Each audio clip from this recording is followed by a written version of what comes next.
Hello everyone, I am back. बहुत दिनों बाद ये वीडियो डाल रही हूँ।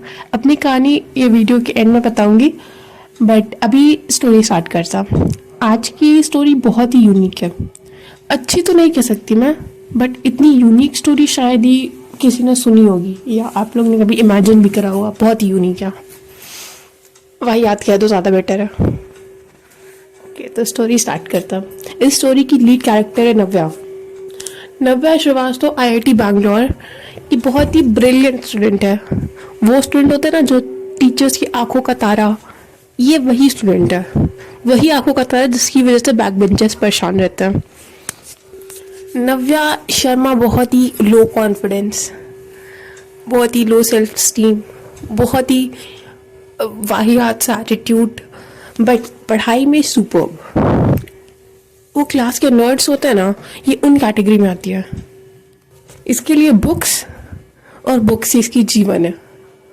हॉस्टल में जाते ही पढ़ाई करना, हॉस्टल से आते ही क्लास में बैठ के पढ़ाई करना, कैंटीन में जाके पढ़ाई करना, लाइब्रेरी में जाके पढ़ाई करना, बस उसका वही जीवन ही है।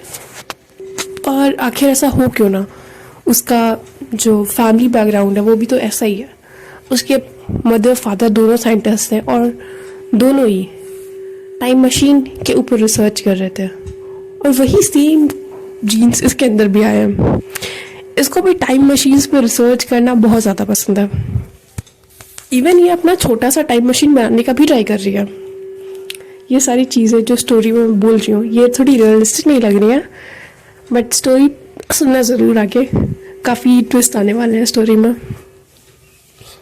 नव्या के लाइफ में ना ज़्यादा उथल फुथल नहीं थी। नव्या की लाइफ में उसकी पढ़ाई, उसकी फैमिली और उसकी बेस्ट फ्रेंड, यही लोग मैटर करते थे। उसकी बेस्ट फ्रेंड माही शर्मा भी उसकी फ्रेंड, उसकी बहन, उसकी फैमिली थी। वो उसके बिना ना उसकी लाइफ एकदम अधूरी टाइप की थी। ये साल माही और नव्या के ग्रेजुएशन का लास्ट ईयर था, और इसके बाद वो लोग मे भी शायद फ्यूचर में चले जाते हैं कहीं फॉरेन में स्टडी करने। और इस साल का जो उन्हें प्रोजेक्ट मिला था, इस साल का उन्हें जो फिजिक्स का प्रोजेक्ट मिला था वो था कि कोई भी मशीन उन्हें बना के दिखानी है। और ऑब्वियसली बात है, आईआईटी है तो बच्चे एमए तो कुछ भी बना के नहीं दिखाएंगे ना, तो सब कुछ ना कुछ अच्छा बनाने में लग गए थे। माही भी कुछ सोच रही थी कुछ अच्छा बनाने का, कि वो क्या प्रोजेक्ट में, अपने प्रोजेक्ट में वो दोनों क्या सबमिट करेंगे, क्योंकि दोनों का ग्रुप प्रोजेक्ट था। माही और नव्या दोनों अपने हॉस्टल के रूम में बैठे हुए थे।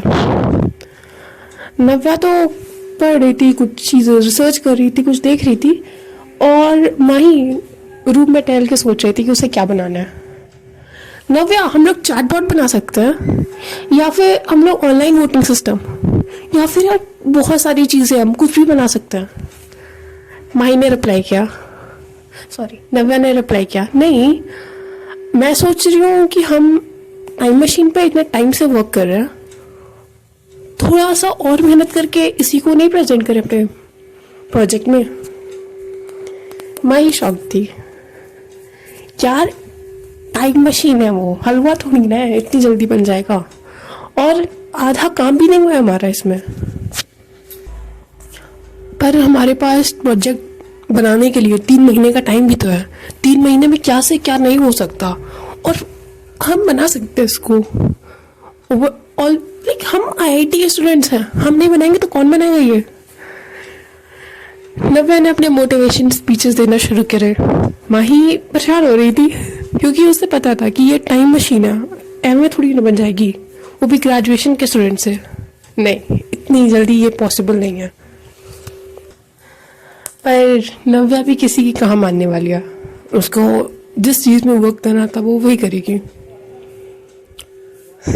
अगले दिन माही ने जाके अपना पार्टनर चेंज करा लिया, क्योंकि उसे पता है कि नव्या जिद्दी है, वो तो किसी की नहीं सुनेगी।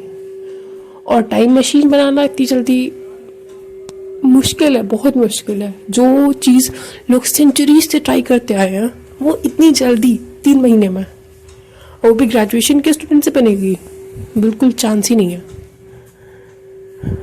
माही ने जाके अपना पार्टनर चेंज करा लिया। नव्या को अच्छा तो नहीं लगा, बट नव्या को थोड़ी सी खुशी तो हुई, क्योंकि नव्या को पता था माही नहीं मानने वाली इस प्रोजेक्ट के लिए, और उसे बनाना तो यही प्रोजेक्ट था। आई नो स्टोरी थोड़ी फास्ट जा रही है, बट यही है ये स्टोरी आगे तक ज़रूर देखिएगा। नव्या डेली कॉलेज से आके अपने प्रोजेक्ट पे लग जाती थी। अब तो वो कॉलेज की पढ़ाई पे भी ध्यान नहीं दे रही है, केवल प्रोजेक्ट पे और केवल उसी चीज़ पे ट्राई कर रही है। इवन उसके क्लास टेस्ट में जहाँ पे वो हमेशा टॉप करती थी, फुल मार्क्स आते थे, वहाँ पे वो पासिंग मार्क्स भी नहीं ला पा रही है। धीरे धीरे करके 1 दिन, 2 दिन, 1 हफ्ता, 2 हफ्ता, 1 महीना, 2 महीने, और 2 महीने इतनी जल्दी ख़त्म होते हैं ना कि नव्या ने सोचा भी नहीं था। लास्ट के 1 महीने बचे थे। माही का प्रोजेक्ट तो बन भी गया था, ऑनलाइन वोटिंग सिस्टम, और वो एक बेहतरीन प्रोजेक्ट था जिसपे माही को फुल नंबर मिल सकता था। और दूसरी साइड नव्या, वो बेस्ट बनाने के चक्कर में वो कुछ नहीं बना पाई थी। एट देन नव्या ने माही से हेल्प मांगी, यार माही अकेले मुझसे नहीं हो रहा है, मुझे हेल्प चाहिए तुम्हारी, मुझे बस ये 2 थ्योरीज हैं, इन्हें बस सॉर्ट आउट करने के लिए तुम्हारी हेल्प चाहिए। माही अभी भी उसे समझाने का कोशिश करती है, यार ये टाइम मशीन है, तुमको क्या लग रहा है जो इतने बड़े बड़े साइंटिस्ट नहीं बना पाए वो तुम बना लोगी। पर नव्या को अपने ऊपर बहुत ज़्यादा कॉन्फिडेंस था। नव्या ने कहा, यार बस इसको सॉल्व कर देते हैं ना, फिर मेरा आधा काम हो जाएगा। वो इक्वेशन तो माही से भी नहीं सॉल्व हुई। फिर जाके नव्या ने अपने पेरेंट्स की हेल्प ली, अपने ब्रदर की हेल्प ली, अपने सीनियर्स की हेल्प ली, और ये सब करते करते प्रोजेक्ट सबमिशन में केवल 10 दिन बचे हुए हैं, और अभी तक नव्या का आधा काम नहीं हुआ है। पिछले 1-2 हफ्ते से नव्या ढंग से सोई नहीं है, ढंग से उसने खाया नहीं है, उसकी तबीयत खराब है, बट वो इस प्रोजेक्ट को छोड़ नहीं रही है, उसको ये बनानी ही है। पूरा कॉलेज, सारे टीचर्स, उसके फ्रेंड्स उस पर एक तरीके से जोक बना रहे हैं, क्योंकि ये पॉसिबल ही नहीं है बनाना। और दूसरी साइड नव्या ने ऑलमोस्ट अपना काम पूरा कर लिया था, बस थोड़ा बहुत कुछ टेक्निकलिटीज़ बची हुई थी। दूसरी साइड माही ने उसकी हेल्प करने के लिए एक अलग से दूसरा प्रोजेक्ट बना दिया था, क्योंकि उसे पता है कि नव्या इतनी जल्दी तो हार नहीं मानने वाली। एटलीस्ट जब तक एंड डे नहीं आ जाता ना, तब तक वो करेगी ये काम।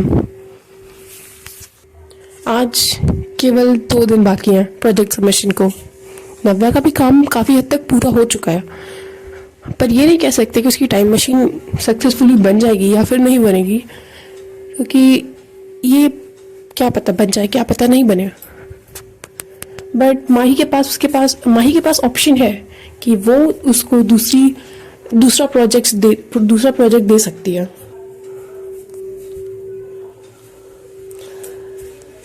और ये काम करते करते नव्या का एक और दिन बीत जाता है, और आज प्रोजेक्ट सबमिशन का दिन है। नव्या को भी लग रहा है कि नव्या का पूरा काम हो चुका है, नव्या ने बना नहीं किया टाइम मशीन, बस अभी तक उसको यूज़ नहीं करा था। वो यूज़ प्रोफेसर्स के सामने ही करने वाली थी। सब बहुत शौक होते हैं कि कैसे नव्या ने बना लिया। आधे लोग को तो लगता है कि बस ये मशीन ब्लास्ट हो जाएगी और कुछ नहीं होगा। माही ने नव्या के लिए दूसरा प्रोजेक्ट भी बना के रखा था, और उसने नव्या को दिया भी कि इन केस अगर तुम्हारा टाइम मशीन नहीं चलती है, जो नहीं चलेगी मुझे पता है, तो तुम ये वाला प्रोजेक्ट दिखा देना। तुम्हें फुल तो नहीं, बट हाँ थोड़ा बहुत तो नंबर मिल ही जाएंगे। नव्या को अपने ऊपर बहुत ज़्यादा कॉन्फिडेंस था। टीचर्स आए, टीचर्स ने एक एक करके सबका प्रोजेक्ट देखा। टीचर्स ने माही का भी प्रोजेक्ट देखा और उसे फुल नंबर दिया। और जब वो नव्या के प्रोजेक्ट के पास आ रहे थे तो वो भी आपस में खुशफुसा रहे थे कि यार ये क्या बनाया है बच्चे ने। वो जब नव्या के प्रोजेक्ट के पास आए, नव्या ने स्विच ऑन करा, कुछ तो हुआ, कुछ तो हो रहा था। हवा में कुछ तो गोला गोला बन रहा था। ये क्या टाइम पोर्टल था? टीचर शॉक थे, बच्चे भी शॉक थे, इवन नव्या खुद भी शॉक थी। नव्या को कहीं ना कहीं इस बात पे यकीन था कि नहीं बनेगा। ये बस कुछ ही सेकंड के लिए था और बूम, ब्लास्ट हो जाता है सब कुछ। नव्या जब उठती है तो वो कहीं खंडहर से बिल्डिंग में थी। शायद ये ब्लास्ट की वजह से बिल्डिंग खराब हो गई है। नव्या जब उठती है, इधर उधर देखती है, बिल्डिंग टूटी हुई नहीं लग रही थी, बिल्डिंग पुरानी लग रही थी। नव्या को समझ नहीं आया इस टाइम कहाँ है वो उस जगह से बाहर निकल के, जब उस बिल्डिंग से बाहर निकल के गेट के बाहर निकली, वो उसने जो आसपास का एटमॉस्फेयर देखा ना, वो चौंक गई थी। ये तो वो साल है ही नहीं जिसमें वो थी। ये 2055 है और वो 2035 से आई है। ये कुछ ज्यादा ही चेंज नहीं हो गया? वो वापस से ब्लास्ट वाली साइड पे गई, पर वहां पे कुछ नहीं था, उसकी मशीन नहीं थी वहां पे। और नव्या वापस कैसे जाएगी? वो वापस अपने घर की तरफ, पर घर का रास्ता कहाँ है? ओ गॉड, सब कुछ चेंज हो गया है। मैं कैसे जाऊं? ये बिल्डिंग, सड़कें, सब कुछ चेंज हो चुका है। वो वहां से बस चल रही थी, कार के डिजाइन से लगते, इवन कुछ कार तो उड़ भी रही थी। कपड़ों के डिजाइन अलग थे, बिल्डिंग्स अलग तरीके से बनी हुई थी। बहुत ही ब्रिक्स का तो शायद यूज भी नहीं हो रहा था। वो काफी कुछ चेंज हो चुका था। फोन में इतने सारे कैमरास, कितना कुछ चेंज हो चुका है। ओ वो पुलिस स्टेशन, नव्या वहां से पुलिस स्टेशन की तरफ गई। नव्या ने वहां पे पूछा कि अपने फादर का नाम बता के कि ये कहाँ पे रहता है। उन्हें वहाँ कोई नहीं जानता था।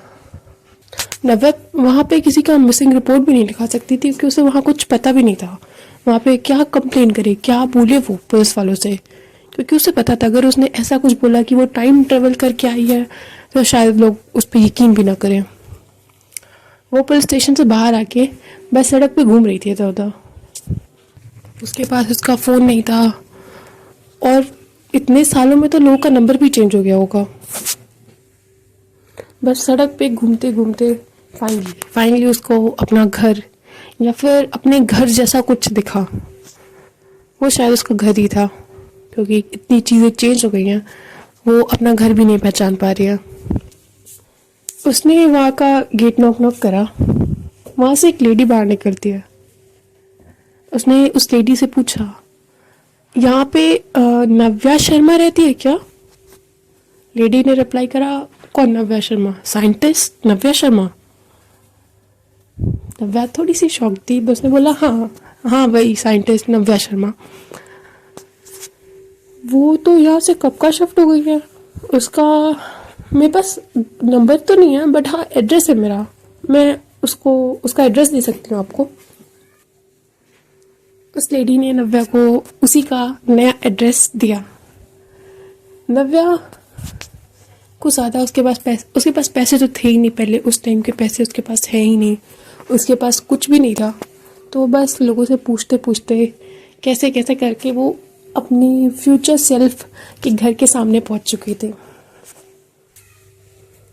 नव्या ने गेट नॉक करा।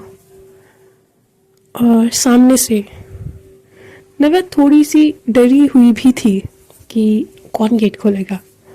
अगर उसकी फ्यूचर सेल्फ ने गेट खोला तो वो क्या रिप्लाई करेगी। और तब तक सामने से एक लेडी ने गेट खोला। नव्या ने बोला मुझे नव्या शर्मा, साइंटिस्ट नव्या शर्मा से मिलना है। उस लेडी ने नव्या को अंदर आने दिया। उसने बोला हाँ ठीक है बैठो। उसने नव्या को पानी दिया और कुछ खाने के लिए दिया। नव्या ने बोला थैंक यू बट मुझे नव्या से बात करनी है तो आप प्लीज़ नव्या को बुला दीजिए। उस लेडी ने बोला हाँ मैं ही नव्या हूँ और मुझे पता है तुम पास से आई हुई नव्या हो, छोटी नव्या। अभी तक नव्या ने उस फ्यूचर नव्या का फेस तो अच्छे से देखा ही नहीं था। वो बस नीचे देख के बात कर रही थी। नव्या ने जब अपना सर ऊपर करा, उसका फेस देखा, ओह मैं काफ़ी चेंज हो गई हूँ, काफ़ी खूबसूरत हो गई हूँ। फ्यूचर नव्या ने रिप्लाई करा हाँ टाइम के साथ सब हो जाता है। इन दोनों की मीटिंग ऐसी कैजुअल मीटिंग थी कि जैसे लग रहा था कि सालों से जानते ही हैं एक दूसरे को। नव्या ने रिप्लाई करा आपको कैसे पता कि मैं यहाँ आ रही हूँ, मतलब मैं तो पास से आई हूँ ना, तो आपको कैसे पता कि मैं यहाँ हूँ। फ्यूचर वाली ने रिप्लाई करा तुम्हारा प्रेजेंट मेरा पास्ट है, तो मैं आ चुकी हूँ फ्यूचर वाली नव्या से मिलने के लिए, इसलिए मुझे पता है कि तुम आओगी यहाँ पे। थोड़ा कंफ्यूजिंग है बट यही है जो है। यहाँ से स्टोरी थोड़ी कंफ्यूजिंग होने वाली है, तो मैं जो पास्ट वाली नव्या है उसको पास्ट बोलूँगी, पास्ट वाली, और जो फ्यूचर वाली नव्या है उसको फ्यूचर वाली नव्या है, मतलब बड़ी नव्या बोलूँगी और छोटी नव्या, तो ऐसे समझ जाना। छोटी नव्या ने तपाक से पूछा आप साइंटिस्ट हो, मतलब मैं साइंटिस्ट बन चुकी हूँ फ्यूचर में। हाँ तुम साइंटिस्ट हो और काफ़ी फेमस साइंटिस्ट हो। उसने न्यूज़पेपर दिखाते हुए सब बोला ओके टाइम मशीन बनी या नहीं।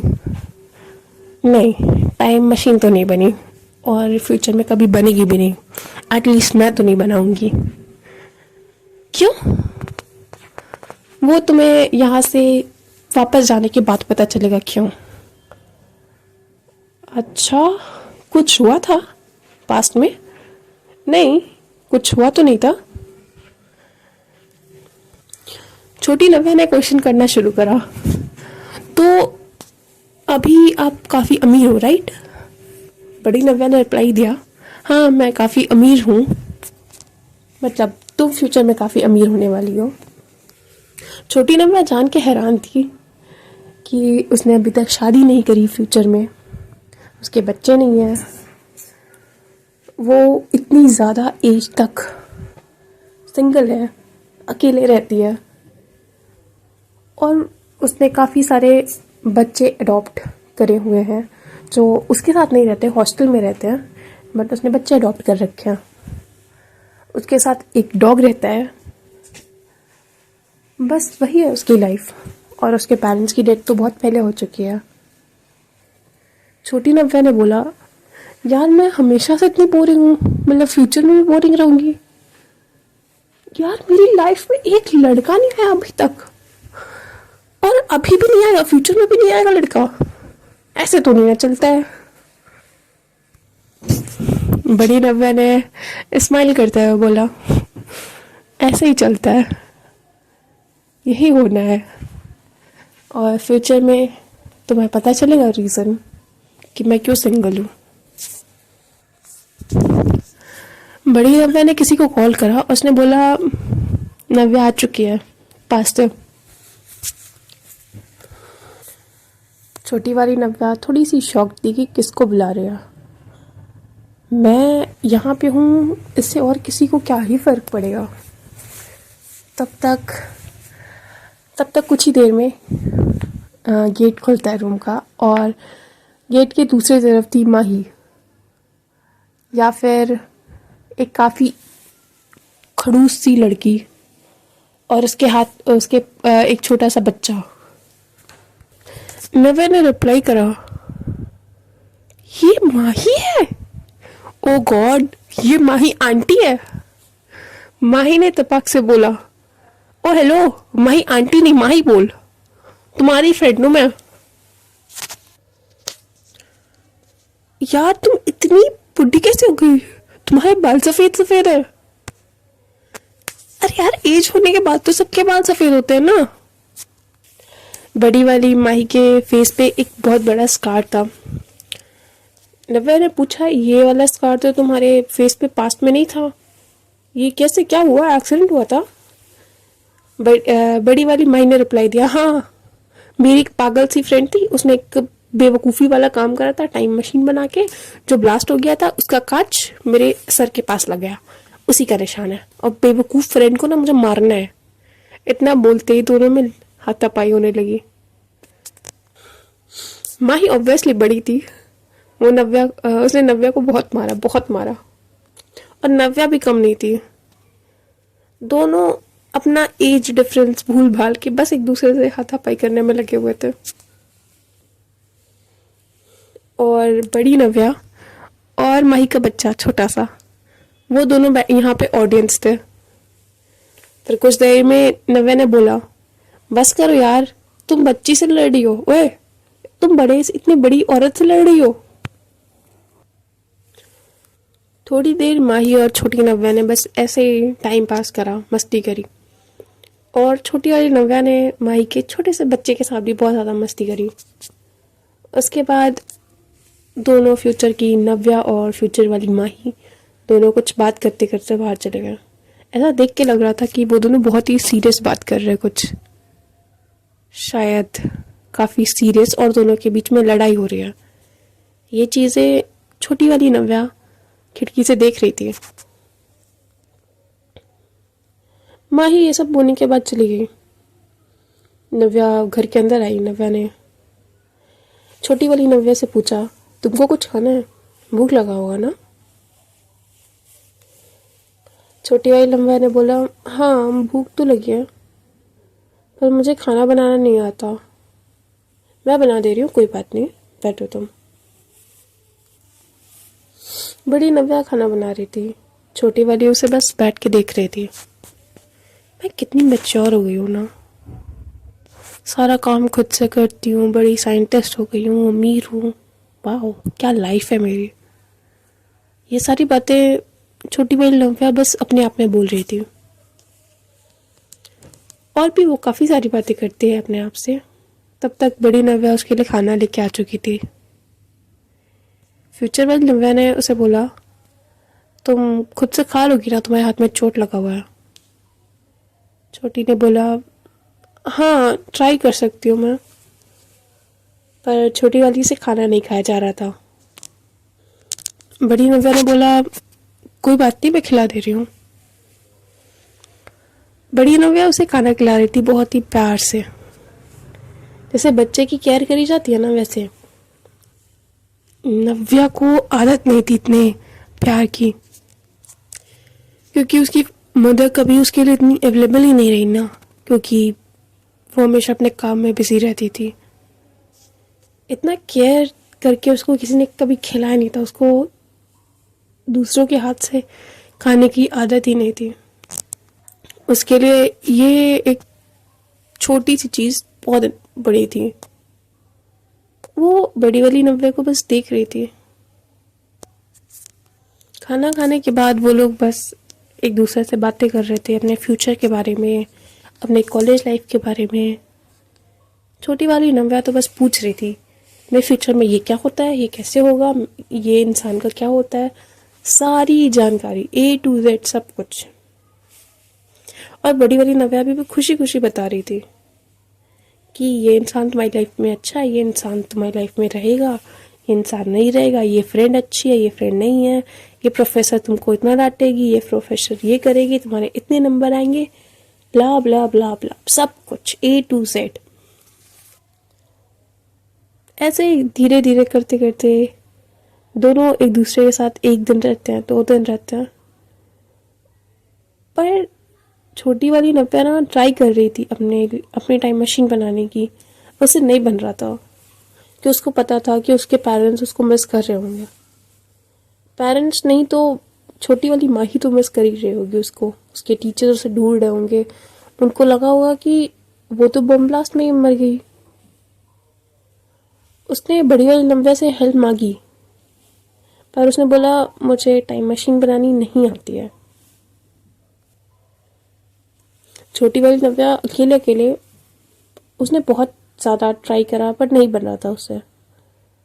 वो थक हार के परेशान होकर तीसरे दिन बैठी हुई थी। वो सोच रही थी कि उसे क्या करना है फ्यूचर में, कैसे वो जाएगी यहाँ से, कैसे निकलेगी। वो अब अपनी फ्यूचर सेल्फ के साथ थोड़ी ना रह सकती है। फिर उसके दिमाग में एक चीज़ स्ट्राइक करी, जब मुझे टाइम मशीन बनानी आ गई थी तो इसको भी टाइम मशीन बनानी आ गई होगी, क्योंकि यही तो मेरी फ्यूचर सेल्फ है। छोटी वाली नव्या जाके बड़ी वाली के सामने बोलती है तुम्हें टाइम मशीन बनानी आती है, तुम मुझे भेजोगी यहाँ से। उसने कहा नहीं, मुझे नहीं आती है बनानी टाइम मशीन। वहाँ पे उन दोनों की बहुत ज़्यादा लड़ाई हुई।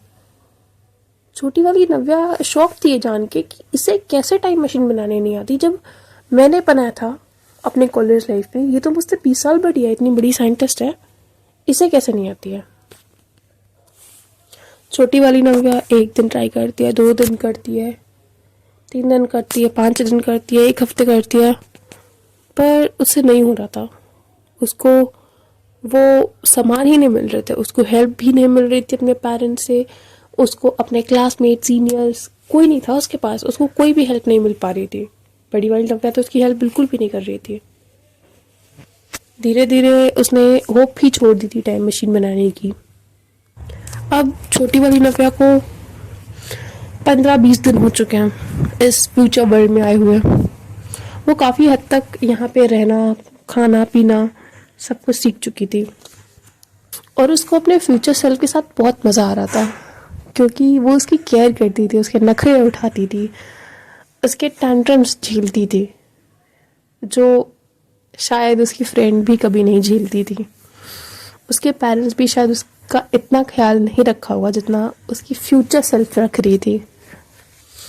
धीरे धीरे दोनों की दोस्ती बहुत ही ज़्यादा स्ट्रांग हो गई थी। दोनों एक दूसरे के ही वर्जन्स थे, बट दोनों एक दूसरे, कहते ना एक जिस्म दो जान, तो उस टाइम वो लिटरली उस चीज़ पे फिट बैठ रहा था, क्योंकि वो थे तो एक ही इंसान। धीरे धीरे छोटी वाली नव्या प्यार में पड़ रही थी अपने ही फ्यूचर सेल्फ के साथ। काफ़ी शॉकिंग है और काफ़ी अजीब है, आई नो, बट ये हो रहा था। ये चीज़ उस छोटी नव्या को भी समझ में नहीं आ रहा था, बट दिल के आगे सब हार जाते हैं, वो भी हार रही थी।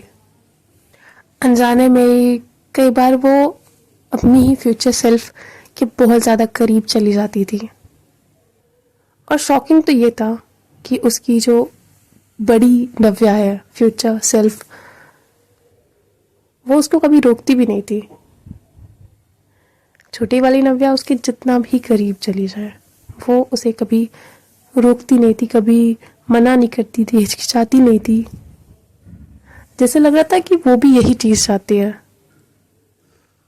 धीरे धीरे ये बॉन्ड काफ़ी ज़्यादा स्ट्रांग होने लगा। अब आगे की स्टोरी नेक्स्ट पार्ट में देखते हैं। इसके बस 2 ही पार्ट होंगे, एक ये और एक आने वाला पार्ट। ये स्टोरी कंप्लीट हो जाएगी। छोटी सी है बट अच्छी तो नहीं कह सकते, यूनिक स्टोरी है, मज़ा आएगा सुनने में।